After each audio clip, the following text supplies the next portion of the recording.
You know what? Let's focus on the game. It's finally ready to get underway. The countdown has completed, and we can get into game 1 of this best of 7 between Kasva and Beasty. Spawning in on the left side, we're going to have Beasty playing as the Mongols in blue, and Kasva whipping out the Delhi right at the beginning with the red. And he's going very heavy on the lumberjacking department, so straight away, he's going to deviate from the usual build orders. You usually see the players moving out for the berries at the beginning, adds a second scout to start with. So we'll have to see how he plans to play this matchup. As you said, this is very, very important for the map control part. This matchup is going to be decided on whether or not Kasva can maintain that map control and leverage the sacred sites. Yeah, and that's what this wood play is all about for Kasva. He wants that initial influx of wood so he can actually afford his first military building straight away. He's preemptively setting himself up for a defensive situation he can hold against Beasty because, of course, you're up against Mongols. Mongols can very easily drop a military structure right at the beginning with the Uvu, double up production, and all of a sudden have you on the back foot. And that's the worst case scenario for Kasva. Like we were saying, when we go into this feudal age timing, when we think about between the 5 and 10 minute mark, Kasva needs to find a way to set pace. Otherwise, he can start to trail very hard, he can lose control of the map, and if you lose control of the midpoint of the map as a Delhi, you're essentially losing the game because those sacred sites are crucial to pushing forward against these hyper-aggressive civs such as the Mongols, English, anything that is looking to pressure you in the first 15 minutes. Speaking of pressuring, Beasty is coming out of the barracks over here, which means that we're going to see some aggression coming up in Dark Age, and the same will be done here for Kasva. So we're going to have quite a lot of spearmen coming out here. Kasva spotting the barracks over here. At the beginning, of course, the Mongols' double training will be a lot more efficient than what the Delhi can do, because the Delhi first need to research efficient production to be able to match that level of production. They do, but one thing to keep in mind is whether BC will be able to keep that influx of troops pushing out all times, right? Like resource allocation early on is something that we are only starting to learn more about with the Delhi and the Abbasids ever since they got that berry bush buff. So it's actually an insane buffer to their economy. It might even be you get to a scenario where you can support 2 military buildings before the Mongol player is capable of doing so. And also you'll find the additional value of using them later to wall up aggressively all over the place. And that's something I think we're going to have to keep an eye on. I think this berry bush buff for Delhi was just an insane oversight out of the devs. And we might get treated to a perfect example of why in this series. Looking at Beasty, he's coming out with the first 2 spearmen as we speak. Kasva is just going to stand back to defend. He's going in for a Dark Age Mosque, which is the first big decision point to make. Sometimes you see the Delhi skipping that, but in open map scenarios, usually you go for it, so you can start researching that efficient production as soon as possible. It's just the fact you want access to your techs as quickly as possible, right? Because we said it's all going to be dragging out in feudal. So you're not thinking like, how do I quickly get to castle with Kasva? I don't think Delhi ever thinking that. It's how do I quickly get into feudal, and then how do I quickly secure the sites? So this is going to allow you to be a little bit more present. Wow. A tower is coming up here for Beasty. The Mongol tower rush was nerfed. You start with less wood, and the towers also cost more. And this is going to be very difficult to pull off for Beasty because the spearmen are coming out for Kasva. Yep. Beasty does have his spears to see as well, but Kaz is bringing his in. He has got 2 scouts and 2 spears, but is, of course, the Mongol Khan plus the 2 spears. So it's a little bit hard to actually kill Beasty off, but I think that's not what Kasva wants here. He just wants to deter him, as we see. In fact, the spear might slowly but surely kill off the villager as he does move quicker. And of course, the Khan, kind of an irrelevant detail at this stage, right? 2 damage, whoop-de-doo. The problem that you have is the further you run out, look what you run into. The double mass production means that Beasty now has the edge in terms of spear count, and you have to splinter and split in all directions. That's a beautiful move indeed from Beasty, and he's pulling under villagers, so he's not giving up on that tower rush just yet. 2 more spearmen pop out, and that's a big hit on Kasva's scout. Kasva gets another hit on his scout, so almost losing that over there. But he spotted the next villager coming in, and he's slowing down his opponent's advance. Behind this one, he's got the power of the Delhi berries as well. So his food eco is looking much better than his opponent's one. But for now, he's going to have to keep adding spearmen because there is no way that he's going to stop that tower without that. No, he's going to keep massing for the moment, but he's just waiting on that efficient production. It's going to take some time, because even after you get it, of course, do you instantly just drop your scholar and switch him over? Probably, but I think you might end up in a situation where you're considering a second racks at some point here, because it might be a little bit too greedy to just rush up and try to get your archers online. The problem is if you go double racks, it's going to make it very easy for Beasty to cruise through to an archer army quicker than you. However, we're thinking of the future. You need to deal with it now. The outpost is being constructed. 2 villages here this time. A lot of spearmen, however, from Kasva, even rushing out the villages. That should deter and scare Beasty away. So it looks like once again it's going to be a failed attempt for Beasty to get this outpost down, but he will renew the effort. I love the move to pull the villagers here. Even the Scholar is being pulled to heal, and Yeah. in such a battle where the numbers are just locking for Kasva, being able to heal those spears is immensely powerful, especially because the opponent has relatively low damage output units, so that healing power is actually quite substantial. And it's not like you're really missing out on much. Most of the military efficiency research tick had already been done. You don't really need anything else. So this is the best use of the Scholar. It's just giving you better bang for buck. It's actually an impressive detail that maybe gets overlooked a lot. Something, well, if you lose him, it's not going to be good. Luckily, 90 health is enough to keep him healthy against 6 damage per poke. And the outpost is being constructed a little bit further back, but this one from BC should be successful. I don't think Kasva can stop this in time. He's going to rush forward. Maybe he can punish the villagers, but he needs to get on top of them right now and stab through. However, outpost is going to be complete, and they will garrison before he can kill off even one villager. And that means Kasva has to back away, and that is worrying. Because although it is not an outpost directly close to your eco lines, it is the beginning of a tumor that will grow quickly. Indeed, and now, once Beasty gets to Feudal Age, he's gonna have the Yam Speed network boosting his units nearby, so he's got a perfect staging ground. Getting up a second tower is gonna be difficult, but the target is clear. He wants to hit the berries, and soon Kasva will have to fight this one. Yep, and Beasty is almost ready for a tech up. The only thing he's missing right now is gold. He needs to get some people across on there. He's finally shifted them out, so he'll be prepped and ready in the next minute. Well, Kasva is looking a little bit stuck.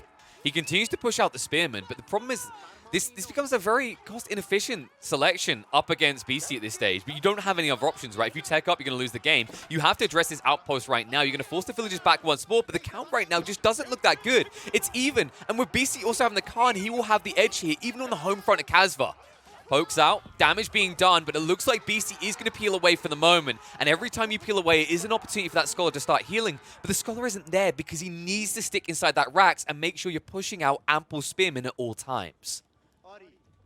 And while the production is there for Kasva, the problem is the efficiency in terms of resources invested, because every time you see those double spearmen being trained, you get 2 spearmen for a price of 1, whereas for Kasva, he has to invest full price, and that's the reason why Kasva can't afford Feudal Age yet, whereas his opponent is already on the way up. He simply is just spending way more resources on those units, so regardless of the fact that he's got the berries working for him, he's just spending a lot more resources, and I love that tower from Beasty. That's going to set up the stage for the next tower to be placed, and Kasva sees it, but he hasn't pulled the spearman just yet to fight it. It's hard because there's too many spears here still. You're garrison in that outpost nearby. You come near it, you're going to be under fire. And that's the problem. He kind of has to just run. This almost is reaching an all-in point where you don't have a choice anymore. Villagers going to be garrisoned, so Beasty doesn't sacrifice any of them. Spearman will now turn around and deal with the outpost. But how many are going to die for this? The good news is because Beasty stemmed his production due to the fact he was teching up, he is outnumbered now. So it might be that Kasva gets rid of this, but it means that Kasva is going to be stuck in the Feudal Age, while Beasty will be up teched above him, as he's almost complete now with the Deer Stone. And that is where just adding a couple of archers here could be devastating. Kasva has absolutely no tools to stop archers, and you're going to have a defensive tower trying to stop that one. I get the feel that this tower will go up, or Beasty, before that defensive tower is finished. Another tower coming up on the wood line of Kasva. This is something that he sees and he could likely stop, but he's slowly getting suffocated here from But look what happens. Look what happens because of this. The rush in. He says, okay, if you're going to counter me out on the north side, I'm going to push you back here. Moves in, and look at the instant damage done by the raiding of Beasty onto this outpost. It will die in the blink of an eye, and you have 5 helpless villagers waiting to just flood out of there into the arms, the waiting arms of Beasty's spears. He gets 50 resource for his trouble, burns down the outpost. That's 100 wood wasted by Kasva, and Beasty can now easily back away because he has that Yam movement speed to juice him up. Also grabbing Hardened Spearman here, so now he has the advantage in the quality of units, jumps into the tower, and he's going to deliver a couple of arrows on those spears. The only good news for Kasva really is that he killed the 4 villagers, but at this point, Beasty could just pull more. Arrow slits are coming in, and as you said, every single building burned down over here by Beasty is just an extra level of resources added. This was nerfed, it's not 50-50 anymore, it's only 25-25, but this early in the game, 25 food and 25 gold is nothing to be ashamed of. Exactly, so it's 50 resources, right? For a structure your opponent invested 100 resources in. So that's 150 differential. That's the way you have to think about this. I think a lot of people kind of get locked up. It's like, oh, it's only 25 each. Yeah, but what did your opponent pay for that? And what did you remove now from the effective, like, eco gain in the early game, right? And every time you do this, it's very effective. Like, even on these houses, right? These houses which are like 50 wood, well, you also get 50 resources. So once again, it's 100 resource differential in your favor. I think my big issue, the way that Kasva played this open, is this, right? Look what he's done now with this wall. Why was this not done sooner? I think if he'd done this on the west side as well, it would have stunned and delayed. And he could have done it because remember, he's playing as the Delhi and they have the ability to build palisades with their spearmen. He could have easily moved out, quick walled up, and he would have stunned this move by Beasty so that it wasn't threatening onto his berry line and he'd still be able to be gathering there right now. He's coming in with the hardened spearman as his berry villagers on the right side are heavily exposed. He ran out of sheep underneath the town center, so he has to move out. But he just can't protect those berries right now. No, and even when he has the number advantage, he doesn't want to take this fight, right? Because if you look at the racks right now, he's just trying to get the upgrade for the hardened spearman. Of course, that takes a little bit longer because while it's free, techs are longer for Delhi. That's the way they're balanced. It means that you're just kind of stuck in this balance check where you can't actually aggress and push Beasty away. He just gets to chill on the outside of your base and pressure you constantly, forcing you away from your valuable eco lines.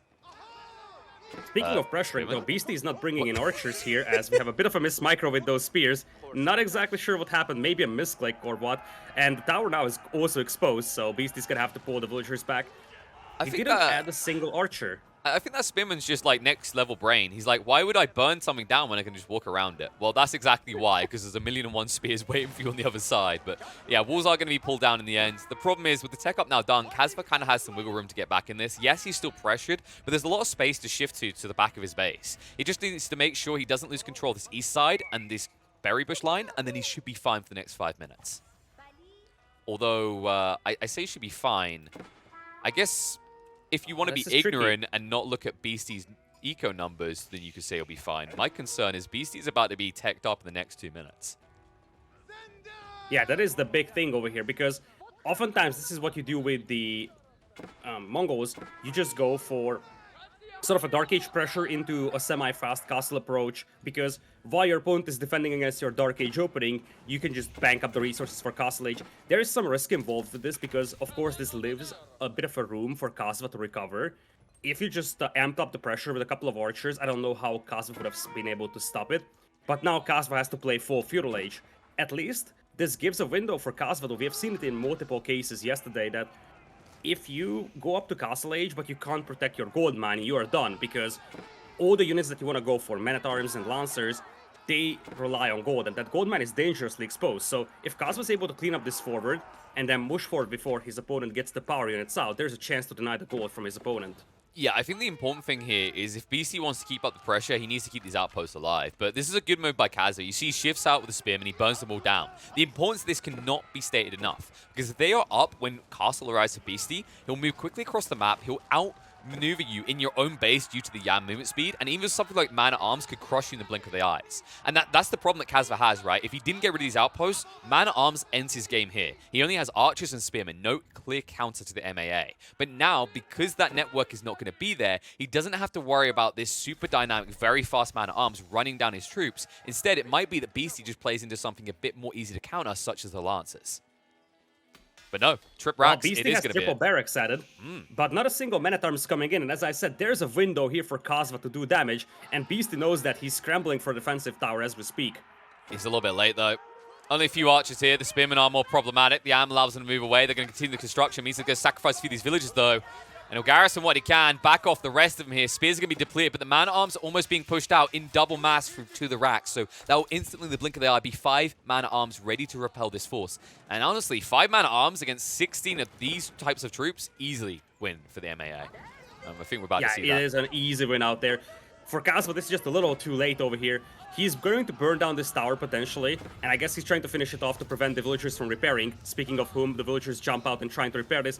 Archers at least will be able to retaliate against the vills, so there is a couple of villagers killed at least for Kasva. He's trickling in just non-stop units, but I'm not sure if he can really fight off that many Man-at-Arms, and the Man-at-Arms aren't particularly gold heavy, so you can get like 15-20 of them out before you really need to start worrying about that gold mine. And I think Kasva has a different intent here. This should be the Sacred Sites play, right? Like, he should start pushing out the Scholars and moving towards those, because now he's just kind of churning out these units to keep his opponent in his base. If he continues this and gets mid-map control, he'll be able to reach a quick tech up time himself. He'll be able to stabilize quite effectively. As it stands, he needs to keep up that pressure, though. If at any stage he lets off the brakes and Beasty gets a little bit of chill time to fully realize the power of his castle, this game will end in the next 2 minutes. So really critical that you just essentially body your opponent. Throw out this disposable unit count of archers and spearmen and never look back, knowing that in a few minutes' time, having 2 of these sacred sites will generate so much gold for you that you might be able to actually compete with the powerhouse that is the step readout. 100%.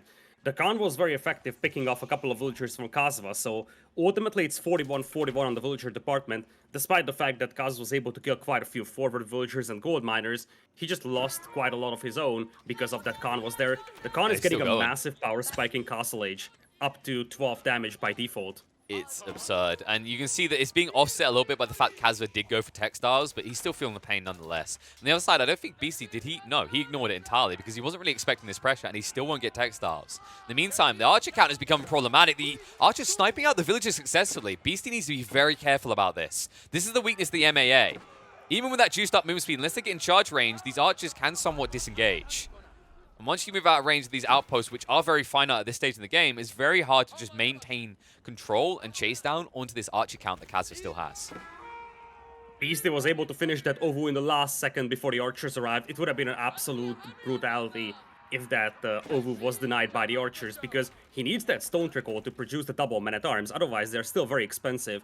For a player that is only sitting at 41 villagers, up north, Sacred Site being captured, men-at-arms are being sent around, but as you said, the problem with the men-at-arms here is lack of mobility, and you get the feel that Kasva is doing an exceptional job just pinning his opponent inside his base, and with that, just giving himself a window to take the hunt on the south, or just start capping the Sacred Sites. Exactly. You can see it in the back of the base right now, right?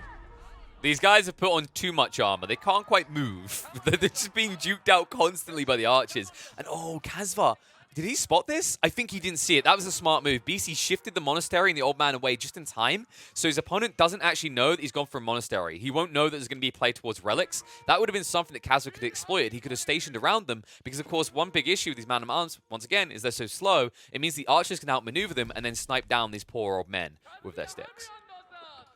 By the way, this is actually a very clever trick that you can use with the Mongols. You can pick up the relics, garrison them into the prayer tent, and then pick up the prayer tent and move on. So it's basically that traveling shop of relics. It's a very, very clever thing to do. I've seen this done against HRE. So what you do is just pick the relic up, garrison it into the prayer tent, and just move up again. And it's very difficult to stop this one because you don't have to walk back with your shaman to pick up the relics. It is and so bring them silly. back. Well, Archer's trying to get rid of this shaman. They'll at least punish him, as Beasty didn't even bother to bank the relic. I think maybe the old man done his back out when he picked that one up. And as a result, he's going to have to replace that poor old shaman.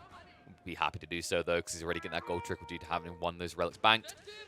More archers in the center. Kasva finally looking to tech up, and it is going to be a compound of the defender play. Now, this is risky because you could be up against lancers, and you will continue to be up against this man as the game goes on. He could have tried to go for the home blades and then essentially outplay his opponent, but instead he's concerned that he's going to need to static defend around the sacred sites. And now the Mangonel play is coming out from Beasty onto the archers. Kasva doesn't look, instantly checks back and sees, wait, hold on a sec, I'm missing half my army. What happened? Well, it turns out that giant boulders falling from the skies are quite the counter to anything squishy in the feudal age. Fairly certain he was looking at his archers harassing the gold mine of the opponent, and to be fair, he is doing quite a lot of damage with those archers given the circumstances, but as you said, he just lost a tremendous amount of archers, and as you said, compound of defender in for him. That actually could be a saving grace. Well, you say that. There's a bigger landmark issue occurring. You're seeing it roll across the map right now. Beasty is getting aggressive with the Deerstone because Deerstones aren't needed back in your base anymore. It serves no relevance. Replace it with an outpost and use it as an aggressive staging point for these man-at-arms that are usually too slow to do anything. All of a sudden, this game gets very dangerous for Kasva. And because he just teched up, he's shown his exposed side, right? He's actually admitted, I am missing 1,800 resources of defense right now. And that is something that Beasty's going to exploit. Mangonels, decent at sieging, will start to get through the buildings. Remember, every one of these burn is additional resources. And with the man-at-arms having so much armor, they can easily dive in, deal with the outpost, and then go even deeper. And Kasva has no troops here to defend himself because he was trying to prep for a later time, and because he just done this tech up. He's gonna have a couple of crossbows hitting the field very soon to clean up some of the men-at-arms, but there is just no answer to those Mangols right now, and Mongols being able to build those siege weapons out there is going to be immensely helpful. Behind this one, the Shaman is still collecting the relics, and it shouldn't be underestimated that Beast is gonna have so much passive gold income from those relics, and he's just slowly suffocating his opponent, who is unable to access those sacred sites. Kasva is scrambling for stone. He's got 30 villagers on stone out there. He just wants to get some stone walls up, place a couple of towers, and hope that he can hold out a little longer, drag this game out. This is like one of those traveling preachers, right? Like he Oh, no. shows up with one of those RVs, no. he converts you and... Oh no, the villagers. Oh, what? What? Oh my god! Oh my god! Kasva? Where are they going? Castle drop. It's a castle drop. Look at the gold mine of Beasty. Oh This is my a classic God. AoE 2 approach. This... It's the desperation castle. But it got spotted as well, so it's not even going to feel big brain. I mean, you say that, he's not even gathering stone anymore. Okay, oh, sorry, I see now. Yeah, I didn't see the highlight. So he's already got the keep. But this keep doesn't really deny anything. Now they're doing nothing. Yeah. Oh my god. Kasva. Run and hide! This is like the Rust campaign. Hide in the trees, we'll find you later. But I don't think anything but death is going to find you. Kasva with an all-in gambit realizes it's a futile effort. And BC, as expected, will dominate with the Mongols to open this up on Dry Arabia. Oh my god. Oh boy. Welcome to game number 2. After the long wait, we will have Beasty playing as the blue HRE on the south. And to the north, it's also Holy Roman Empire in the hands of Kasva in red. I'm told that there was no fish in the previous seed. What? This one has a... Actually... This one has quite a lot. Actually... This one has quite a lot. Kasva doesn't have a ton on his side, though. So, Really? strictly speaking...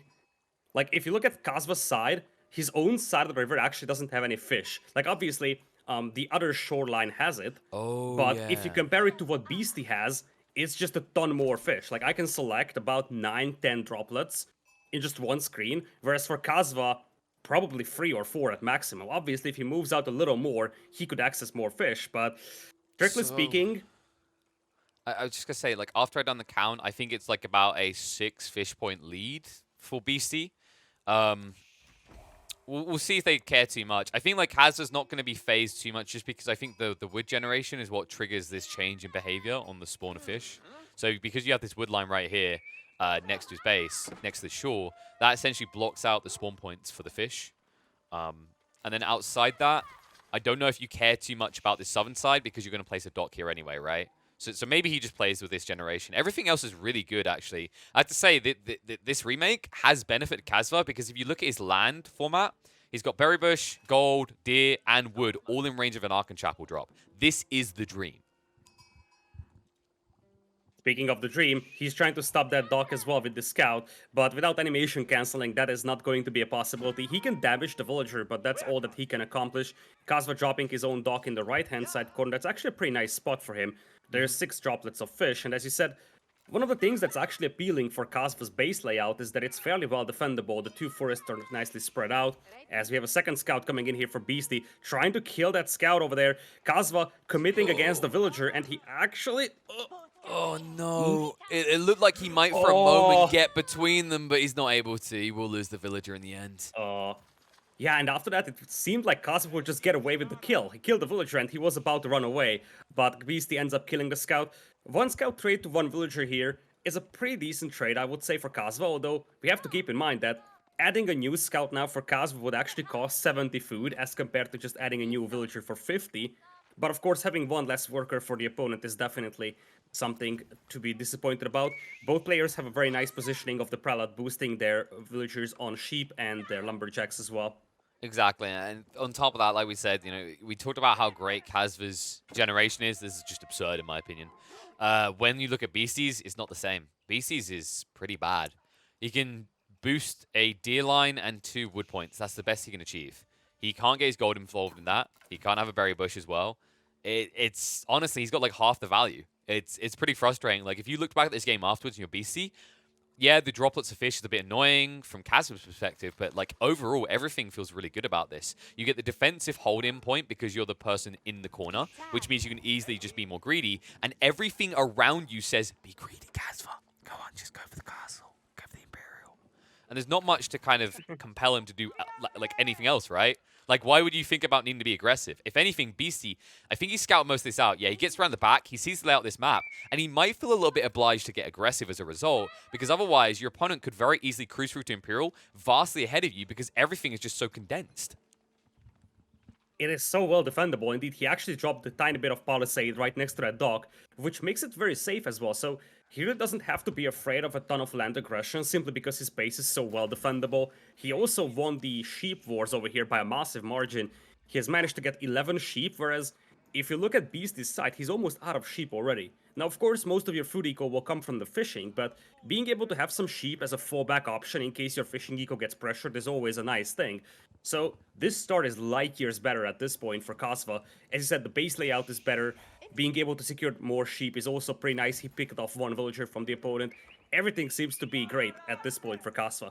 Yeah, and notice that detail that I like to note out about. Kasva moves his sheep to the right side. Once again, just min-maxing the distance that old man has to walk. You know, if he's only got a few years left on the planet, might as well not spend it all walking around. And that means that he's getting more of these villagers buffed up because he's got this kind of nice like holy triangle of minimized walk speed, distance rather, between the gold line, wood line, and food. When you look at the other side, Beasty essentially was neglecting his gold line because it was just so far out. The only reason he switched across now is because he's running low on gold and he has everything else sorted.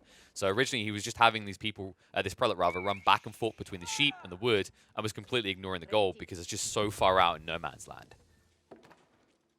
Beast is already on the way to Feudal Age here, 5 villagers building the Aachen Chapel. It is going to affect the Hunt and the Lumberjacks, but as I said, there's no way for him to also boost his gold miners. He is cross-walling the river right now, whereas on the other side, Kasva delayed the Aachen Chapel quite considerably, also only building it with 4, so he's going to have a slightly slower Feudal Age here, partly because he added 2 more scouts. So he lost 1 scout and he still has 2 on the battlefield. Part of the reason why he was able to secure so much sheep and also simultaneously pick off a villager. I think this is also about him keeping eyeballs on what's happening everywhere, right? Like obviously it's in the name, scouting for scouts, but in this matchup, what we were highlighting, right, is if one player sees that they are behind from a generation perspective, they might be inclined to get aggressive. And I think Kasva understands that he's got the golden ticket. There's no way in hell anyone got a better generation than he did, because this is probably one of the best generations I've ever seen an HRE player get here on Danube to open up. We can talk about the idea of the relics maybe not being the most favorable and being actually, in fairness, quite balanced in this generation. But in terms of like your first 10, 15 minutes, this is the best HRE generation I've ever seen.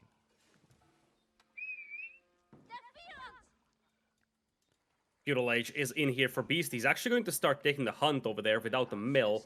Although, he's just shooting all the deer. Makes me wonder why. He probably wants to just locate that mill in between those deer carcasses, which is something that you sometimes do. Just kill the deer preemptively and then place the mill, so it's effective. But, of course, most of his food eco will still come from the fishing department, and he did add a second prelate to boost the gold miners, something that you commonly see when you have your resources spread out like that. The good news for Kasva is that he doesn't have to add that second prelate himself, because his entire eco is boosted by the Aachen Chapel, and he pulls all the lumberjacks to gold, so Kasva wants to rush that castle age as much as possible. He really is just churning out 17 gold miners. Beasty is going to spot that, but how do you even stop this? By the time Beasty could do anything against this one, Kasva's gonna be in castle. Yeah, you're just too far away. And I think Beasty originally was weighing up, do I want to be aggressive and feudal? But you realize, like, not only is it the window is small to try and exploit an HRE player doing this, is the fact that when you actually look at the layout, it's not just that this is an amazing layout in terms of resource, how do you get in? Like, how do you actually punish Kasva here? Right? Because he's got this defendable point near the goal line. Then at the back, it's a small area to move through, which can completely be walled. You can't go to the east due to that natural defense line of the wood with a small palisade. So overall, BC doesn't actually have any option but to just try and race to Castle, maybe even Imperial, and probably be behind because Kasva got the better start. And you can see it already. Kasva, he does drop the Regnitz Cathedral. Beasty is lining this up really nicely, though. He's barely behind his opponent at this stage. In fact, already prepping the villagers and moving them out to drop the Regnitz Cathedral. I love the way that Kasva is using those prelates, though. There is an extra movement speed now in the new patch, and he's leveraging that. He's moving out for relic number 1, 2. There is a couple of wolves and scouts harassing him, though, and honestly, the wolves are a little more annoying than those scouts are. Kasva had 2 scouts himself, so he could actually fight this one. And Kasva, I think, added a 3rd prelate as well, so he was very active adding new prelates, just so that he can secure those relics. He knows the importance of this relic race here, and he heals up his own scout in this battle. I get the feel that Beasty isn't gonna be able to kill that prelate, but you gotta keep in mind, the wolves are also dangerous here. Yeah, and they're working for Beasty. They're all working for Beasty. The wall play, Beasty. Oh, he gets out, but the wolf is gonna finish him off. Oh, I mean, man. is it not kind of fitting? The guy with the name Beasty has the assistance of the beasts here. He seems to have tamed them because the wolves are working all for him and completely against Kasva. So he will deny that relic being dragged away to the base. On the other side, we can actually see Kasva is going to have his second prelate chased after by this scout as well. And the prelate won't keep pursuit. And it looks like he's going to accept that this relic is at least going home. He needs to actually just fixate around the remaining 3 relics that he can still, as the blue HRE player, pick up. But it looks like he's not going to get that either. Kasva quick out with another prelate into the center. We'll be able to take the central island relic. And that means that Beasty is going to have to settle for 2 relics at the end of all this. I say that. Or will he? What? Will he? Oh, yoink. That cancel. I was like, why is he cancel? What's happening here? Yeah, it looks like he will get it in the end, though. Although Wolves will continue to attack, he won't die to it this time. I think you can't pick up the relic if you're being attacked or something like that. I'm not sure if that's a bug or a feature, but the wolf was actually attacking that prelate. And I think if you're trying to pick it up the moment the wolf bites you, it might not be possible. This being said, as you said, there is going to be 3 relics in here. Part of the reason why Kaz was so successful doing this is because he went for a couple of prelates over here. He still has 2, and he actually is free, and he has lost 1, so he went all the way up to 4 prelates. He really committed to grabbing all those relics out there, and it looks like Beasty is in the danger of losing that prelate to the wolves. Yeah, Knight I've just comes been in to watching save that the holy man. whole time. Just 3 wolves chasing this poor old man across the map. Yeah, he does get it in the end. So he'll bank 2. It is unfortunate to be behind like this. It means that BC really has to find a way to kind of try and aggress. I don't think you can just sit back and cruise to Imperial because you're going to be behind. At every stage, you're going to be behind. Maybe BC has like a wider perspective on this and like, oh, well, I mean, he's going to beat me in Imperial, but I won't be that far behind, and my position on the map is better because I'm the central player. But I don't know if you necessarily want to just sit back entirely. Maybe look for some way to be aggressive, maybe with boom ships in this situation. I think like demos could maybe get you back in this game. If you can stunt the food economy of Kasva at all, then it makes it very hard for him to play the game. You can see that Kasva has shown his intent. He walls the crossing, and he doesn't want to come out and play anymore. He's like, I'll be back out to play when I'm a big boy in Imperial. And that's going to take a matter of seconds here, as he's already ready and the Palace of Swabi is being built. Absolutely perfect timings, and I love that he's using those extra prelates to secure the sacred sites. Like, as I said, he doesn't really have any other use to those prelates. His entire eco is boosted by the Aachen Chapel, so might as well move out, secure the sacred sites, even if you end up losing those scholars out there. Sacred sites will be neutralized, but as you said, there is already Imperial Age coming out for Kasva, and Beasty's nowhere close. And while Beasty's starting to add knights over here, Kasva will have the economy to just start pumping out those Imperial Age elite knights. And as you said, demolition ships could be an option. Carracks could be a very nice option as well. The cannon ships should be able to control choke points as well very effectively. Might even be able to reach that Regnitz Cathedral from the shoreline, honestly. Possibly. I feel like Karis is kind of wonky to play with, right? I feel like Bombards is just too lethal of a threat. Like, you know your opponent's eventually going to get there, but it could be we see that. I think the bigger concern here is because Beasty did build that many knights, he made his intent very clear. If you actually look in Kasva's base, there is not a single military building anywhere. I mean, in a way, Palace of Swabi is a military building because I feel like you can get enough villages out quick enough, you can just arm the peasantry at this stage of the game. Not a popular strategy, but honestly, they're so expendable, who cares? But now that you're going to see that fix, right? Right away in the back, just dropping the quadruple racks. This was all enabled the fact he didn't even dip his toe in the military side of things. When we look in BC's base, look what he had at the back. Trip stables. So BC, like, he'll try to cruise up and float himself into Imperial Age, but he's not just stopping unit production. He understands that the only way he can really win this now is he has to be in position to take a formidable fight with superior numbers at the start of his own Imperial Age. That is the point at which you can trip Kasva up, but it is a very, very thin path to walk. It is very thin indeed, especially with Kasva now having the Palace of Swabia, meaning that every second that Beasty is not in Imperial, Kasva is increasing that eco lead. Now, that's a scary force of knights over here, and mobility advantage would be on the side of Beasty, should he get in. But as you see, there are 2 prelates behind to heal up the villagers that are being attacked by the knights, and the villagers just keep repairing the walls. As you said, at this point, the villagers become throwaway units with the Palace of Swabia operating. And Yes. Imperial Age is on already, I and was of just course the gonna say, veteran spearmen are coming in. Did they really look scary when you just have this many villages? They just really don't, right? This looks so stupidly trivial. It's just so silly. I mean, like, even without the prelates, it's almost like, I don't know if you know Warhammer, it's like they're just the commissars standing there with a gun to the head of the peasants, reminding them that they're expendable. Like, repair faster, you peons. Like, yes, my lord, work. Like, you just don't have any choice here. You just keep bodying more villagers because they only cost 12 food each, and you're wasting so much time with beasties. And all the while, that Rack's infrastructure continues to inflate, and all the tech upgrades are being rushed fast, and it's all in on the spears because you've shown your hand. So Rivet Chainmail is going to be coming out. The tech up to get them into the veteran stats on the spearman is going to be there as well. And I wouldn't be surprised if we see 1 or 2 blacksmiths. Yeah, first one already being dropped to the back to prep himself fully to be as bulky as possible with these spearmen. The Knights will break in, and this is going to make things a little concerning here for Kasva, but as you said, the Spearmen are coming out, so the question is how much damage Beasty can cause with these, because he's definitely going to have a window, but he needs 2 damage here, otherwise the Palace of Swabia will be able to compensate for those losses really fast. Well, Spearman trying to chase him about really what he needs to get his hands on. I think the most vital thing, and yeah, he's researching it. He knows Kasva is going straight for the marching drills. If he gets marching drills, when you get in charging range of these knights, you almost gap close. It's ridiculous with the spears. So looking to just enclose him, push him towards the back of the base, pin him in where he cannot escape. And then once they die, remember how pricey these units are for Beastie. Like, you have to times this by 11. It's 240 per unit. That's an insane investment to lose, even at this stage of HRE. It's a trap. It is like, a the Knights have no means of escaping here. It looks like they will actually sandwich themselves in between the house and the wood line, but really, Kasva had the window to just trap all those Knights over there. More Knights are coming in from the left side, and Kasva might not be able to stop the bleeding because Beastie is up to Imperial. Yeah, and they're elite Knights now. Now they're problematic. I think he had an opportunity to block them in, just use the villagers to keep them stuck on the spot for the spears, but now you're in trouble. He's just rushing through. And you're going to take a heavy hit. And remember, yes, you have the Palace of Swabia, but Beastie is now up there as well, so he's actually going to increase his eco at blinding speed. In fact, Beastie already 5, made that 6 villages ahead of that of Kasva, and all of a sudden, this game starts to take a turn for the worse, because Beastie knows what's happening. He spots the back of the base. He sees the only thing that Kasva can make is infantry, and it means that he can just keep dancing circles around him the entire time. This is part of the reason why I was a little scared for those barracks for Kasva, because lack of mobility is haunting him so much. He's actually pulling up a Karak up the river.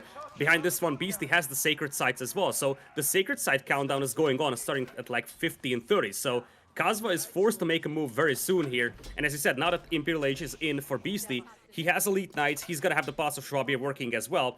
And suddenly, Beastie's taking over on the villager department. Yeah, and these knights are going to be formidable. Like, you're talking about an open battlefield. You've invested all into infantry. It means you're slow static. It means that Beastie can still be flexible. And my biggest concern is when you have this defensible location, you have to move out to the central island. What if your opponent just wraps to the west with these very fast knights? That's a possibility that you have to be scared of. Kasva really needs to wall up this west side to prevent this ever happening again. It shouldn't have happened in the first place. His villager count should have been good enough to keep that palisade up even against that many knights. And because he failed to do so, all of a sudden, Beastie is given a golden route back into this game, and it could get scary very fast. Scary for who? That's the question, though, because Beastie currently sits at 8 military, out of which I don't see a single archer. Okay, now he's getting some men-at-arms going, or maybe even Landsknechte. This is the rare situation where Landsknechte would work so well against all those spears. For a moment, it looked scary because Kasva is coming in with 50 army, and he's gonna have his window to potentially try to burn down even the Ragnitz Cathedral. I guess the best thing he could potentially do is actually target those houses near that depleted mine, because that could slow down his opponent's transition to heavy infantry. Once the men-at-arms or the Landsknechte hit the field, I don't see Kasva being able to stop that, but he's gonna have a window to burn down the cathedral. Yeah, that's the big deal, and this is where this formation for BC is risky. The moment you give ground, like having your Ragnitz Cathedral at the front of your base and your Raxus at the back, this feels backwards. This feels like it should be the other way around. This is gonna hurt so much. 600 gold per minute all of a sudden sunk out of your eco, and relics just sitting on the ground. The Siege Workshop as well, that's another 300 wood that's gonna be burnt in the blink of an eye, and this is all due to just zerging Vet Spearmen. That's literally all it is coming out from Kasva right now. This is before we even see siege weapons arrive. You can talk about the Carrack, but that really made no difference to what's happening now. And they're just going to continue to body in. There's a few man-at-arms out, but you don't care because his spearmen move so fast and they have decent damage. They can chase down your villagers. Textiles will alleviate some of the pain for Beastie, but no denying the fact that he is miles behind all of a sudden because he allows that cathedral to go down at the front of his base. Indeed, as long as that cathedral is dead, that's a massive advantage here for Kasva. He's also going to do quite a lot of damage to the villager department, not as impactful as the cathedral itself, and now he's going to have to address the problem of the men-at-arms, but this gives him a window to neutralize at least one of the sacred sites. In fact, he is likely to neutralize both, and he actually managed to do quite a lot of damage to Beastie's eco here, especially in terms of idle time. He had to idle all those farmers, ton of villagers garrisoned in the TCs, and you still haven't secured that Ragnitz Cathedral, as now Kasva is bringing in his own men-at-arms. Yeah, and you can see, just look at the income per minute. Like, it's just insane the advantage Kasva all of a sudden has. And these repairs coming out from the villages are so slow. And with those man-at-arms there now, 15 damage per strike. Textiles makes it a little bit harder to get through you, but you cannot repair the cathedral quick enough. And this is the problem. And they'll have the garrison, more man-at-arms coming in, and they move so fast. We saw the power of the spears running through your economy at 1.72 movement speed. These man-at-arms are just as lethal, but luckily BC is starting to get the mangonels out, and this could save him. It could be a saving grace, but he needs to be quick. Langstek moving in. The cleave damage is going to come out. The village is being butchered! Gone in the blink of an eye. This is the power of HRE, baby. Just get that cleave, that wide swing with the sword, and in the blink of an eye, half your village account just disappears. And those villagers are starting to get more and more impactful because the farming eco is going to increase in importance as that Karak is sailing upriver, and Beasty's food eco is going to collapse under the pressure from that Karak. He's going to have to work with the farming eco exclusively. He's able to secure the Ragnitz Cathedral once again, but I feel like Kasva is giving him such a huge window to work with, and suddenly a game where Kasva seemed to be on the back foot is now even at best for Beasty. And we're starting to see the power of the Central Island. Look what BC done again. He wrapped 2 knights around the side. He was flanking, he was poking, prodding at these villages. He's doing the same with a group of man-at-arms, but it's double the distance to cover, really, when you think about it. Luckily, in this kind of mirror positioning, like compared to most maps, it's a little bit more even, but there's no denying that Kasva can reach your base quicker, and because of where you situated your cathedral, he's reaching the more important detail. He will finally repair this cathedral, but just think of the damage done, the minutes lost of gathering passive gold into the eco of BC, and how much does that cripple him? That's the question you have to ask, and this is going to cripple him more. Kasva, game 1, very questionable keep, but game 2, this is the type of definitive keep, but BC looking to counter out with his own. Yeah, that is just such a good keep over there for Kasva. There's the Landsknecht moving in, and I don't think that Beast has got the villagers to build this one. Just a few villagers building it, and all of them will be slain by the Landsknecht. And I feel like if this keep goes up for Kasva, the one for Beasty won't. No, there's no way you get it up now. The Mangonels need to move across to deal with that more than the Langstek. The Langstek could have been dealt with by the man-at-arms, which is now happening, but the fact that so many villagers get away with what is clearly a crime in the base of Beasty, that's the problem here. This keep is worthless even if it goes up. The Bombard is at least here. That can help for the moment, but with 32 villagers in position, how the hell do you siege this quick enough? Well, the answer might be Mangonels, but it means Kasva, he can actually sidestep this, and between the volleys from the Mangonels, he can back off, dodge the damage, and then come back and repair every time. Looks like he's giving up on this one, especially as he's depleting his wood stores, but still, he's going to secure that position, and that's also going to give him a chance to secure the sacred site in the middle, further increasing his gold income, but the men-at-arms are breaking in on the left side. What happened over there? Is there an overchop?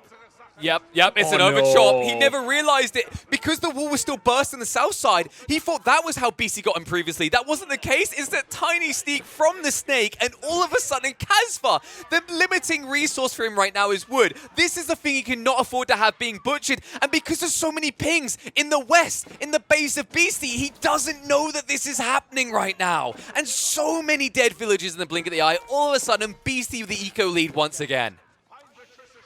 That was at least like 30-40 villagers slain, and you just got no tools to stop this right now. It's only villagers. Your farming eco is under pressure as well. Culverins being added by Kasva against the siege on the right side, though.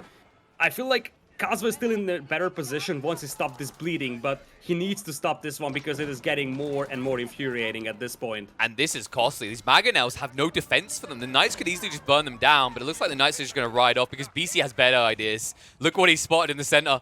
He knows that there's gold being mined here, and you could butcher en masse again with just 5 knights, which is why Kasva peels them off quickly. And he's going to try to rush a keep, but how many poor innocent German civilians have to die for another castle to be built? Hopefully not too much, because you got the men-at-arms and the Landsknecht over there, so ultimately it's just a couple of losses out there for Kasva. But what's more important is that this forced Kasva to pull the men-at-arms from the battlefield, and that is going to result in the loss of not only the keep, but also 2 very expensive Culverins. I mean, no the cannon Culverins replacement cost more than the keeps. That's the crazy detail, right? When you break that down in your mind as a resource allocation, that is nuts to think about. That is, you just sacrificed over 3,000 resources, right? Or about 3,000 resources. I don't know, man. This game was clearly in Kaz's hand, but Beasty has worked some sleight of hand magic, and all of a sudden he's going to sneak in again with more knights into Kaz's eco lines. Oh, please have mercy on the villagers. Oh boy, it's just the overchops that are just depleting Kasva's eco, and you are starting to see that there is a toll taken on his eco with this. Because now you're seeing an increased army for Beasty. Beasty's at a 200 population versus opponent isn't, and once again, the men-at-arms just sandwich their way through these little choke points. Such a frustration for Kasva. My favorite part is just the instant wall afterwards, like, whoopsie, sorry, we seem to have an architectural flaw in our design plan here. Kasva failing to actually stop them. That's going to be 15 man-at-arms running into your economy. He will counter it as his army's in position this time, but you know what the bigger problem this is? It means your army isn't in the central anymore. It's not in the central island. It's not pressuring your opponent's base. Beasty is getting a lot of breathing room, and look what he's doing with that breathing room. Look at the size of his military force now. The Bombards coming out, the Mangonels, the Culverins. He's got a nice composition to back up this front line of man-at-arms, and this game all of a sudden is getting very scary for Kasva, and he's walling himself in entirely. He's just ignoring the problem. It doesn't exist, as he can actually cover his crossing with stone walls here and look to probably back off a lot of these villages from the central island entirely. And he had to pull the Karok up the north as well, so there is absolutely no control for him on the river. If he had 2 or 3 demolition ships here, he would just wipe out that entire army, but he's got none. And up north, you're also seeing a forward being established by Beasty, ready to potentially dock the river and just try to pump out some demolition ships to prevent Kasva's forces from crossing. This could get very oppressive very fast. It kind of already feels that way. With only Mangonels really to defend yourself as well. Not to mention the Bombards can counter out the Carrot. The Carrot kind of loses its relevance at this stage, I feel like. And with this many man-at-arms, this keep is going to be gone. With the siege weapons as well, there's no easy way to move out and defend it. And if you do, you might just lose your main army, and as a result, lose the game. So Kasva, likely to just forfeit this over. I say that, he's moving out. This could be dangerous. I say that, the man-at-arms. What?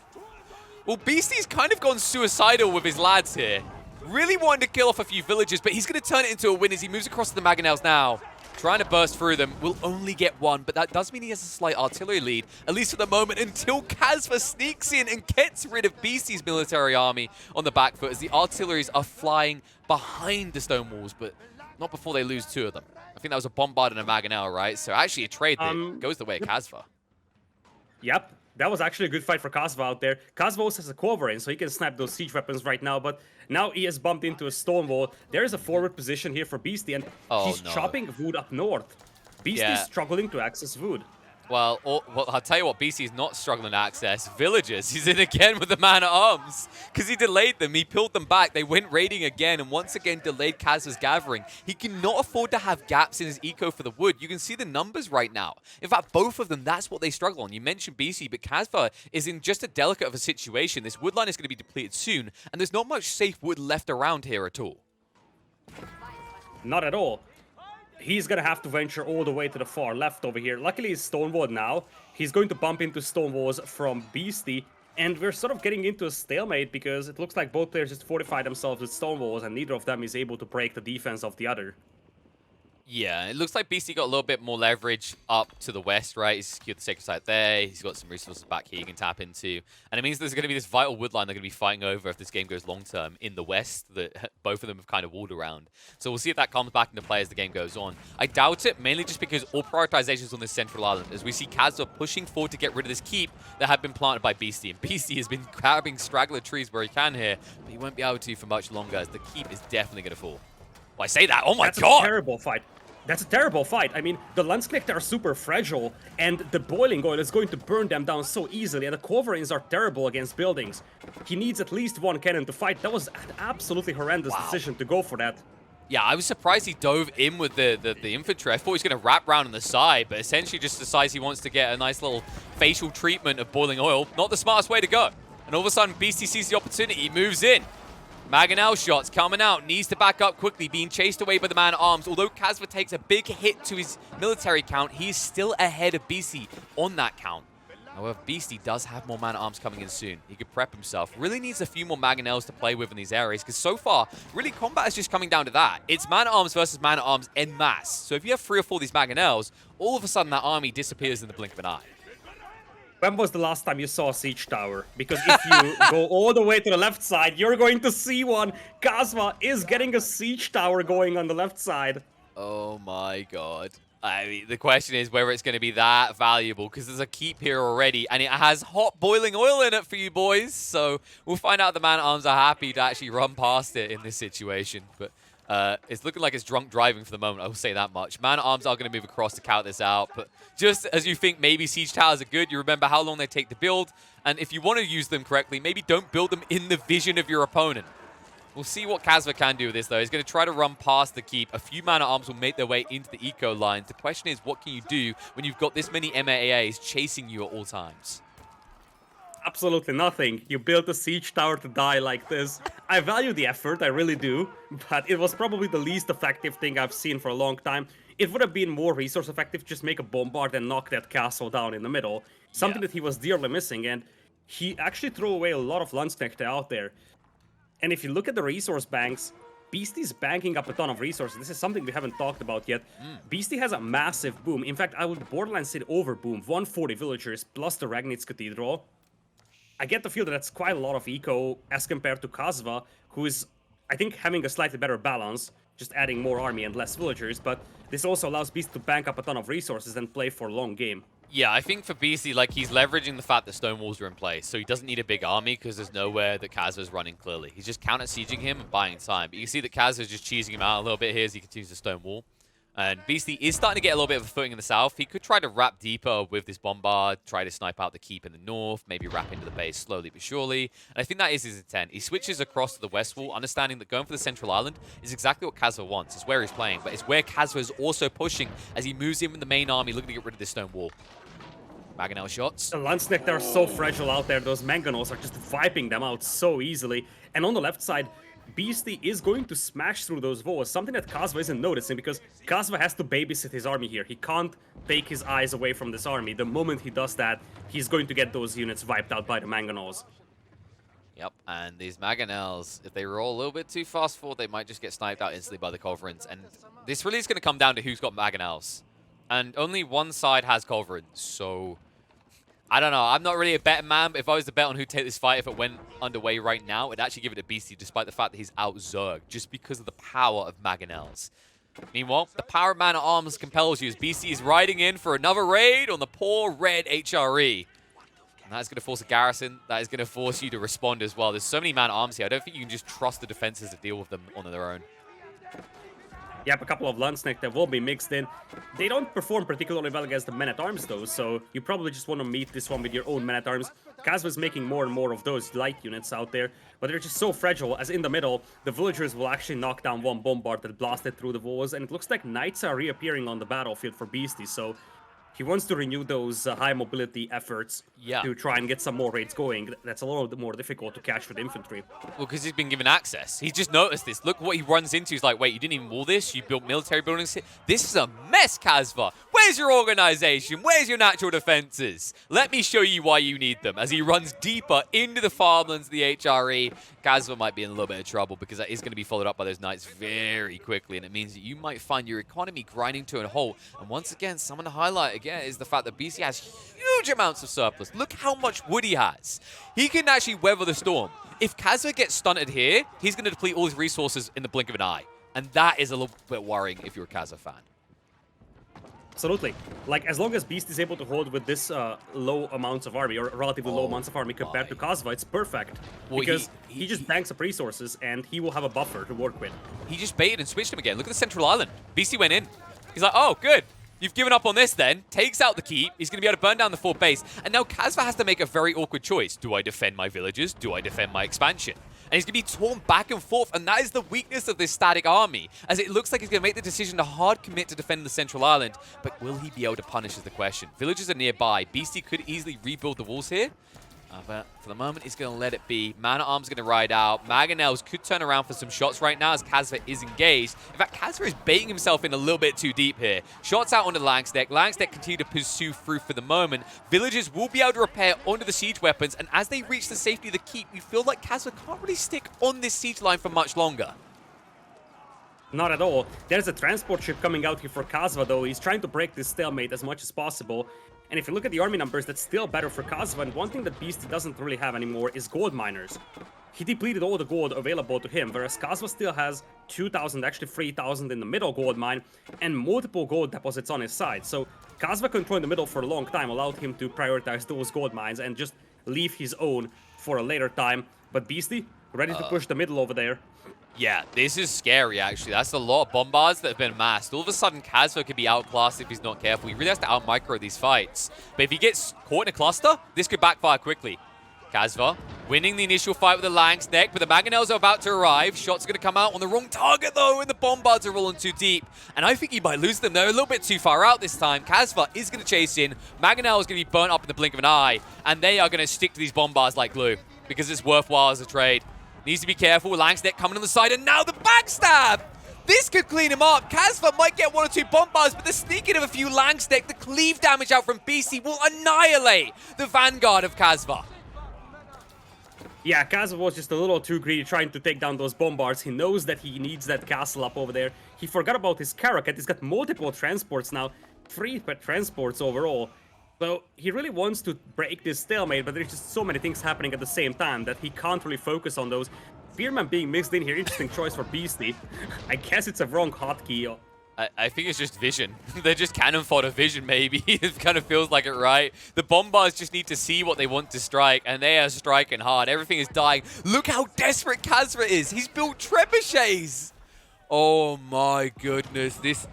Despite the gold lead you were talking about, Kasva is starting to feel the pressure, and Beastyqt pushing out just enough troops to keep his opponent rather at bay and ensure that his artillery army over time is escalating ahead of Kasva's, and that really is starting to make the difference here in an Imperial-on-Imperial matchup. It is, however, Beastyqt is running dangerously low on gold. He still has that 600 gold per minute income, but now he can't really afford the Lanzknecht. Those are just way too gold heavy for him. Whereas for Kasva, he's starting to bank up a ton of gold here. And soon, Beastyqt is going to have to find alternative sources of gold, because I don't think that he can sustain this. And there's the Lanzknecht trade coming in here with an attempt to just run the blockade with the transports, I guess. 2 transports will get past the keep here. But, I mean, the bombards already set up on the shoreline. Yep. And we're seeing archers being added. Oh. Archers are being added here as... Wait a minute. The University of Kasva is being burned down by 2 men-at-arms at the back of his base. The bombard! Can he get it? It gets it, but the Lags to get out! They're in! Panic sets in. Beastyqt needs to react to that. That was so close to completely failing. Kasva will be able to draw some attention, but as you mentioned, yeah, the archery range coming out. It's because he has huge surpluses of food and wood. And if you look at the trading that Beastyqt's been doing, it's not worth it to trade for gold anymore. He's depleted. It's 48 gold for 100 wood. You don't want that trade when wood is such a finite resource at this stage in the game. Instead, he wants to min-max. And in fairness, when you see your opponent is mainly pushing out Langsknecht, these archers will be quite effective. The focus of the battle will soon shift away from the middle towards the left side, because, as you said, wood soon will become a luxury commodity. So suddenly you will have to prioritize the left side where the leftover wood is, because the middle island is almost depleted. It's just barren of resources. You get a couple of trees over here, and of course you got the neutral market, but that's all. Kasva also never secured a sacred site in the middle, which could have been a very nice extra source of gold. Neither did Beastyqt do that on the far left, so... some opportunities missed on both sides, as Kasva is back to 200 population, Beastyqt as well. But now, Beastyqt is back on track with the gold department, and you just get the feel that his priorities, being on the left side, is actually going to be better and better. In fact, he's about to chop through on the left side, so he would have a window to chop through and then just hit Kasva's lumberjacks. I just give a big shout out to Jack and Jill from the Beastyqt army, the 2 man-at-arms that were sitting in the back of the base. They went up a hill to fetch a Pail of War, instead burnt down a university. They were sat there that long. Kasva just ignored it the entire time. And the reason he ignores it is because his economy is like shifting hard away. Like you said, those wood lines become very valuable, the gold lines. Like half his eco isn't even his base anymore. It's almost just a secondary factor. And as we know, the Pass of Swab is so easy to replace. Like, I think Kasva is hard past the point where he cares if you attack his villages. It's just a big shrug and a sigh. And Beast is adding trade. Finally. It's not going to have an immediate effect, but it's in the long run, that's the way to go. He probably doesn't need a ton of traders, like talk about, let's say, 10, 15, 20 at maximum. But I think it is an more. infinite source of gold, and that's it. Yeah, I think he wants more. He's got free marketplace. Like, I think he's going to escalate this quite big. Probably delete like a giant chunk of his worker force and just rely on that. Because in fairness, like Kasva hasn't shown any intents to push around here. barely defend himself, in fact. Like, he never tried to rebuild that initial wall that got breached. He built one further back. Essentially just surrendering this area. Kasva is just trying to be a giant onion as he builds layers upon layers. But Beasty at this rate is going to turn into the hammer's going to smash him, just by the fact that in the coming 5-10 minutes, his gold influx is going to be vastly ahead of that of Kasva's. And Kasva's already been failing to make good trades on the artillery front. Like, this might be an opportunity for that to change, though. I think this is the first time I've been impressed by Kasva's artillery formation in several minutes. He has 5 bombards and 4 culverins. This could be good. One thing that could also have been good for Kasva is using those Karaks. He still has the river under his control, but he never really leveraged that. He could have gotten a Karak out to start knocking down that keep on the shoreline. Instead, he's charging him with the man-at-arms, bringing the bombards as well, but he needs to be careful. He can't just run into the range of that castle and get killed by the boiling oil. And he has to be worried about what's coming. Beasty's trying to shift his army across now, right? He's got a better composition. He's got Bombards, Culverins, and the Mangonels. Bombards starting to work their way through this keep. You can see the move out by the man-at-arms. You're going to have to buffer this to defend against it. Archers coming out as well. Not necessarily great against the man-at-arms. And in fairness, there's no longer Lanks next, so the archers don't really have their value anymore. Keep is going to fall that belong to Beasty. Beasty's still running on huge surpluses of food and wood, but no way to spend it right now. And that market is now exposed, so luckily for Beasty, he only has a couple of traders bound to this one, because if he had most of his eco in the traders already, that would be an absolute disaster. And as I said, those archers are completely irrelevant right now. They're getting absolutely slaughtered by the bombards, the man-at-arms over here. This is a massive win here for Kasva. Beasty's losing a tremendous amount of units in just a matter of seconds. The Mangonels have arrived. Speaking of losing a lot of units in seconds, this is where it turns around. The rocks are flying, and Kasva, he didn't see it because they're hiding in the stone wall gate. Oh my god. And he walled himself in! No! I don't think this was intended. I think Kasva forgot some. That's one of those moments where, like, you kind of go to the shopping mall, you feel good, you come home, you're like, I think I forgot something. Oh my god, I left my kid in the car! And that keep is just getting rebuilt this second that Beasty is able to secure that position. But this is, I think, what Kasva was waiting for. Because now you pulled all those slow-moving artillery units from Beasty to the left side, and suddenly Kasva is amplifying the pressure over here on the right side with 8 bombards, and it is just 2 keeps keeping him away from the Ragnitz Cathedral and potentially all the other key landmarks. But it's Langsneck, that's the problem. Look at the damage straight away. Like, this is not your forward army. My concern is he needs more man-at-arms here. He kind of had the wrong idea. Maybe the Langsneck on the other side could clean up, but instead they get cleaned up so easily. Because they are not frontlining units. He's barely got any MAAs here. The bombards will get through the keeps, but it should allow time for Beasty to respond. The problem is that Beasty is only being reactionary. He needs to be proactive. This is not the guy who kept sieging through and running knights into his opponent's eco lines anymore. This is a man running circles around himself. And at this point, if you start taking on the Ragnitz Cathedral, it's just going to be massive, because keep in mind that you need to spend wood to repair this, and wood becomes a luxury commodity soon. Beasty's got a ton of that banked up, but you can't afford to repair buildings endlessly at this point. Oh, here we go. Fire arrows coming out. Not exactly very effective, as we're seeing. It takes what feels like a million years to burst through even a culverin. Bombards are arriving. Culverin's trying to counter out the attacks coming out from Kasva's troops. Mangonel's going to back up as BC understands they're not needed right now. And it looks like Kasva, without a front line, will be forced to retreat. The question is, what will he lose on the outro? Probably a few of these bombards. One of them seems to be dancing in with the enemy forces, trying to pretend it's blue. But he's going to go for the longer off targets. Understands that Kasva doesn't want to turn around. Remember, the turn rate of these units can be quite slow, so if he ever chooses to return fire, he's going to have to go stationary and then spend like half a second plus just turning the cannon around.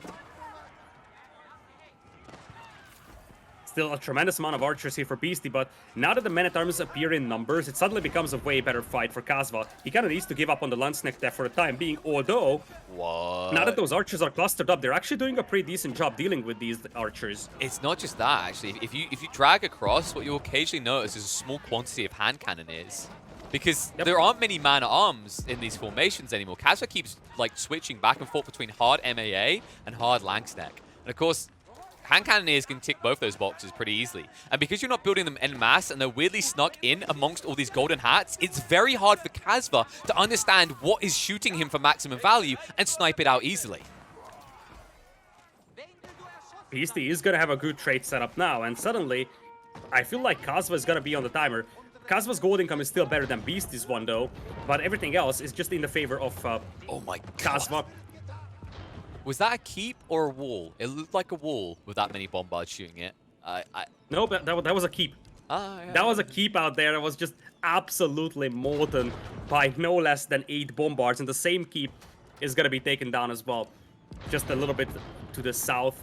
And as you said, the problem here for Beasty is that he's just the reactor. He's always just the one reacting to what Kasva is doing, and Kasva still has 3 relics in Ragni's Cathedral, and Kasva's got the middle island to trade with the trade post with. So Kasva can do the exact same things as Beasty, but he still will have that extra relic over his opponent. Yeah, you've always got to ask that question in the game. Am I playing to win or playing to survive? And really, although Kasva maybe is not playing optimally, he's playing to win.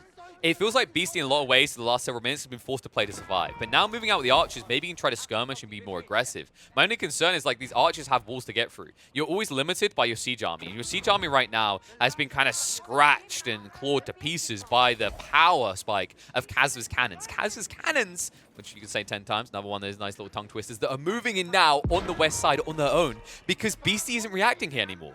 And this is very greedy, very risky, but Kasva is going to get a lot of value for it and not really be punished.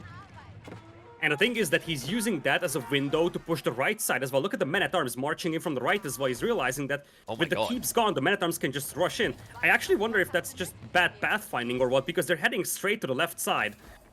I think he's just trying to get formation because he understands that Beasty isn't here to defend. Like, you saw him taking an attack in a fight in the central island here, and oh my god, the Mangonels arrive! And that's the archer army gone. Beasty, this is problematic. He's still got plenty of military for the moment, but it doesn't really feel like they're present and able anymore. The artillery army back in his base. He's going to try and hold off the man-at-arms at the moment. The main cluster is finally going to arrive, and he has started to switch into those premium units more heavily with the hand cannoneers. This could be a difference maker, but my concern is he now has to address the amount of Mangonels that Kasva is pushing to the front. It feels like he's been waiting all game for the right moment, and all of a sudden Kasva actually has that swing in these clustered fights because he's bringing 4 Mangonels to the engagements. And behind this one, Kasva is knocking down buildings on the left side as well, trying to establish a forward position. I think this keep isn't going up, but ultimately, Kasva is slowly grinding down his opponent over here, just marching forward inch by inch.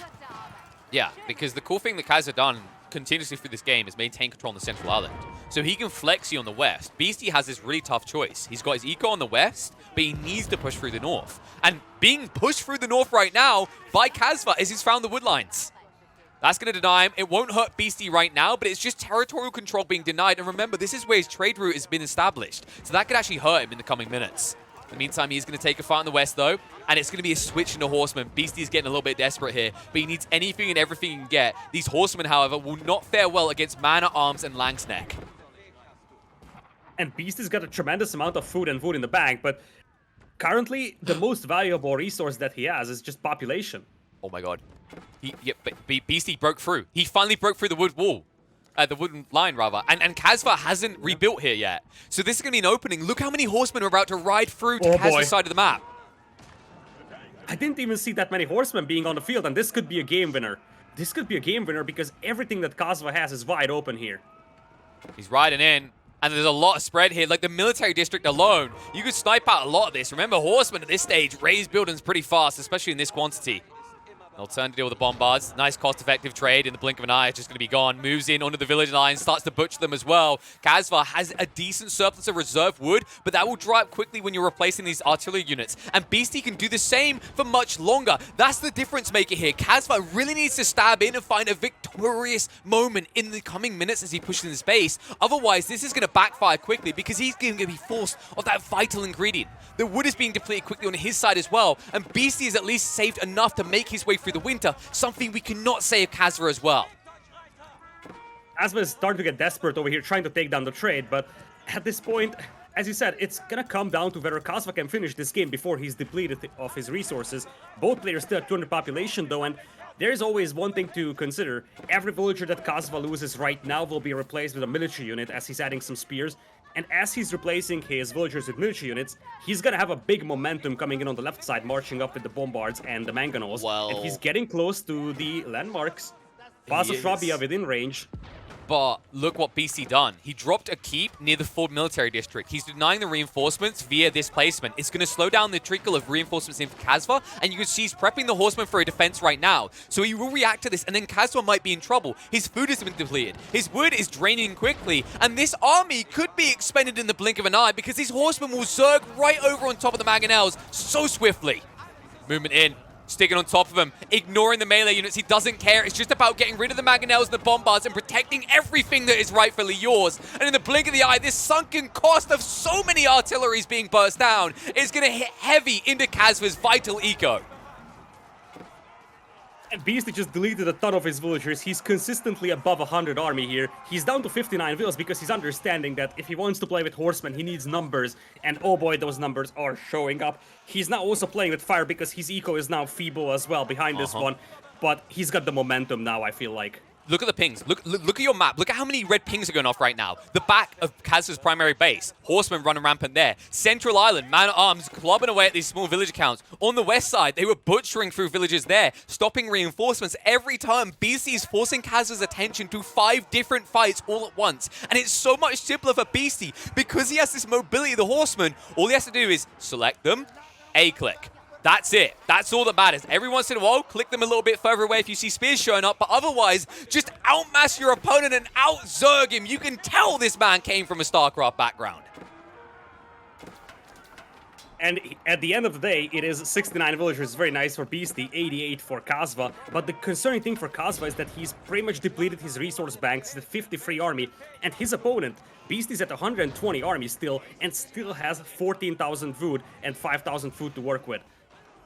And now these horsemen are finally looking to start addressing the siege workshops, the bombards coming out. I mean, Kasva, this game is slowly but surely grinding towards a Beasty victory. It just feels that he's relentless with this. And Kasva, never able to switch. He's invested so hard into the barracks that transitions are a delicate thing to try and undertake at this stage. And if he tried to switch into stables himself, he'd leave himself exposed, which is why it's still non-stop just racks and siege. There's no change. And if you think it from Beasty's perspective, how many transitions has he made? He started melee with siege, basically copying Kasva.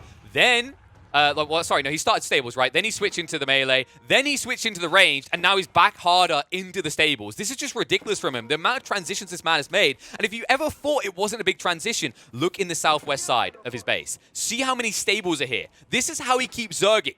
This is a ludicrous amount of stables. 16, in fact, in the back of his base.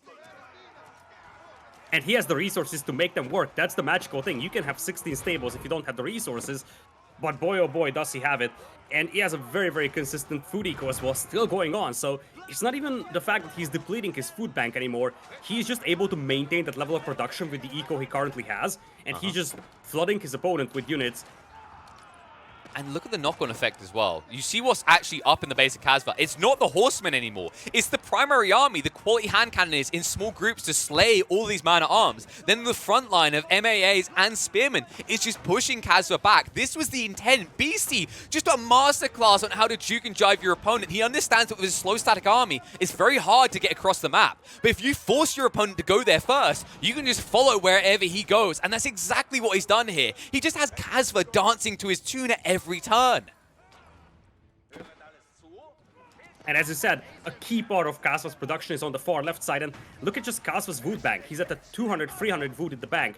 Losing those barracks actually becomes much more amplified in this late game when you suddenly don't have any food income. So you just can't replace those otherwise very expensive buildings. It's ludicrous how much damage he's doing right here. I mean, like, everyone looks at the stage, they see so many buildings, but as you said, with the wood being depleted, like, replacing these is impossible. 258 wood. Even if he extracts all the remaining wood in his territory right now, it is negligible. He's been on straggler trees for a while. You can see it as you look around in Kasva's base. This is looking grim fast. And the only hope he has is if he re-obtains control of this central island, which is why he's pushing out the villagers and the man-at-arms now. And you're going to see a reaction. Straight away, Beasty's moving in with horsemen here. He can slay so many villagers so quickly because they are so fast. He's going for bombards. In this recent patch, the horsemen and the knights actually became better against siege weapons, so burning down those bombards is really no challenge for them. And on the left side, I feel like the breakthrough is imminent, and once those units get into Kasva's base, Kasva doesn't have the tools to stop them. Yeah, and you can just see, like, Kasva, he's harming the peasantry at this stage. The villagers have to contribute. They have to get through all these frustrating outposts that are being slapped down. Beasty even trading with the northern marketplace now. Not very effectively as he gets butchered. But it doesn't matter. It's just a weird side benefit if you can have it. You still have ridiculous surplus food and wood. And that's really what's decided this game. right? When you get to this stage, it's not even gold is gold anymore. Wood is gold. And that is really what we've learned in this kind of matchup. I mean, despite the fact that you can have amazing games with Renix Cathedrals, how important that gold trickle can be, at this stage, sometimes it is just as simple as falling back to the normie horseman to just slay your opponent. And that's exactly what Beasty has achieved with this. And his resource bank is still looking very powerful, whereas for Kasva, he is just completely done. He has 86 villagers on wood, but he's going to deplete those remaining straggler trees in just a matter of minutes, and he will be out of resource entirely.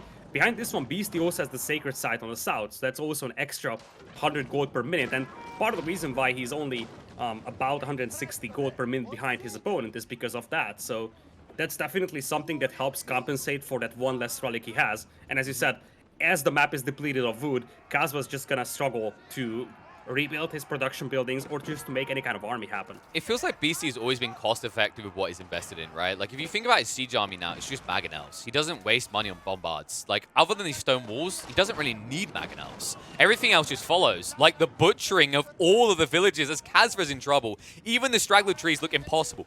The army moving even deeper. And if this gets anywhere near your landmarks, they can blow them up in the blink of an eye. This is a lot of troops. Speaking of landmarks, though, this is what Kasva's going for. I feel like he feels the blood in the water. He's realizing that, okay, I got one shot over here. I need to go for those landmarks, and they are within reach, but there is so many mangonels set up there against all those light infantry units. Exactly. You've got one shot, but your opponent has seven. Seven mangonels just unloading heavily onto the Langstep, the man-at-arms, and everything. And only bombards to back you up, and they have to go around the walls. This is so smartly played by Beasty. Quick wall on one side. It delays everything, and getting bodies in front of the Zerg means he can't get on the mangonels quick enough. His army is depleting too quickly. Meanwhile, his own base, the rush in. Beasty is in hardcore. Onto the farmlands. Kasva, everything is going to be shut down and grind to a halt. And this is looking like it's only going one way, and it's towards a second point on the board for Beasty because there's just nothing left for Kasva. Name Beasty the Squirrel because he has been hoarding his nuts all game long, and in the end, he shows these nuts to Kasva and takes Danube River. Oh, what an absolutely crazy game over here. For a long time, it seemed like Kasva's gonna take it, but really back and forth games, so many swings, left and right, really. And there were some scary moments for both sides, and even just 5 minutes ago, we were talking about either of these players having an opportunity to win. But ultimately, just the efficiency of Beasty is just showing in these, and despite the fact that Kasva maintained control over that central island for a longer time, despite the fact that he probably has a tremendous amount of gold advantage, indeed, 20,000 more gold gathered by Kasva. The wood and food count is what swings us in the favor of Beasty. 20,000 more food, 20,000 more wood, and he just converted those to just a tremendous amount of horsemen, and he was able to turn his resource bank into an army the moment he needed it, and that's probably the key thing here. He was banking up those resources throughout the game, and when it was really needed, he just sort of broke the bank, broke that piggy bank, and just started to run with all those resources. Start piling up a massive army. Like, you can see it on the military graph when he decides to, okay, I'm gonna have to start using up my resource bank right now. It was absolutely insane. I mean, Beasty, like, so many players in that situation, they would have been like, oh, I've got 15,000 wood. I'll just keep trading for gold. I need gold. I really need gold. But he understands that, like, resources all have their own balance of value as the game goes on. They're going to come back. We've seen so many hyper late game situations where wood is a definite factor because food, of course, is infinite, and then people just zerg horsemen. And Beasty was very wise about choosing his timing on this. He essentially just drained Kasva. He watched as Kasva time and time again kept investing in very weird artillery compositions. I feel like Kasva, I don't even know if I'd say it's desperation, but in some ways it looked desperate, right? The way you just kept kind of throwing unnecessary losses at these battles around the central island, feeling like each time, yo, I can kind of get in here. Oh, yo, like I've got an army of 50, but 10 of them might sneak into the eco lines of my opponent. That's cool, but if you just take a note out of Beasty's base and wrap wider and play two sides of the map at the same time, all of a sudden, you don't have to sacrifice 80% of your military force to get in and do some serious damage. Instead, you maybe lose 5 and then make your way in so cleanly. And I think that's something that the Kasva, it was almost like midway through, he was learning this from Beasty, right? He's like, oh, yes, you know what? I know what I need to do now. I need to play both sides. And that was when we saw that switch up, right? And it only happened not because it was such an effective idea in the grand scheme of things. I felt like the only reason Kasva done that was because he saw the neutral trade. That's the only reason he ever reacted on the west side. And I think that's a big weakness. It's very easy on Danny River to tunnel vision the central island. It is so important in so many matchups. But in this matchup, it almost felt moot and irrelevant because there was so many open flank attacks after Kasva taps his initial resources. And this can be a very big, powerful element to the early game of having that docked corner we talked about. But this is where in the late game, having that open starter point of being in the central point of your side is much more valuable. And we saw how Beasty exploited that. There was some very risky elements to his base formation, but you cannot deny the fact that he always had more space to expand to than Kasva ever did.